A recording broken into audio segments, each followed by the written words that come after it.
میرا ایک سوال ہے، اگر اسلام میں نکاح کرنا اتنا ہی آسان ہے تو دیسی لوگوں کی شادیاں اتنی مشکل سے کیوں ہوتی ہیں؟ کیا آپ نے کبھی اس بارے میں سوچا ہے؟ کیونکہ میں آج آپ کو بتاؤں گا کہ ہم اسلام فالو نہیں کر رہے ہیں، ہم اپنا کلچر فالو کر رہے ہیں، اور اس کلچر نے ہماری شادیوں کو تباہ و برباد کر دیا۔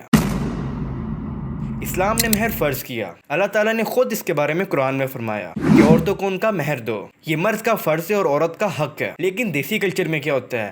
مہر کو ایک کاغذ کا ٹکڑا بنا دیا جاتا ہے۔ تو آج کا پہلا سوال، اگر مہر صرف کاغذ تک ہی ہے تو کیا آپ کا نکاح واقعی اسلام کے مطابق ہے بھی یا نہیں؟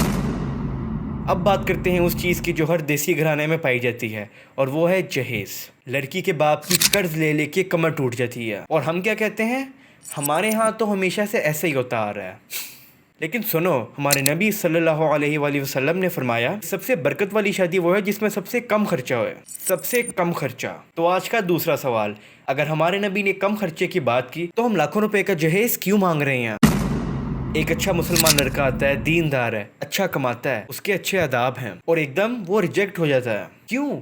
کیونکہ وہ ہماری برادری سے نہیں ہے، وہ ہماری کاسٹ سے نہیں ہے۔ اللہ تعالیٰ نے فرمایا کہ تم میں سے میرے قریب سب سے وہ ہے جو تقوی میں بہتر ہے، جس کا تقوی زیادہ ہے، نہ کہ جس کی برادری بہتر ہے۔ تو اگر اللہ تعالیٰ نے تقوی کو معیار بنایا تو ہم کاسٹ کو دیکھنے والے کون ہوتے ہیں؟ ہمارے نبی نے ولیمے کی سنت دی، سادہ کھانا، قریب لوگ، اور ہم 500 لوگوں کو انوائٹ کرتے ہیں جس میں سے 400 کو ہم جانتے بھی نہیں ہوتے، اور 500 بھی کم بتا رہا ہوں۔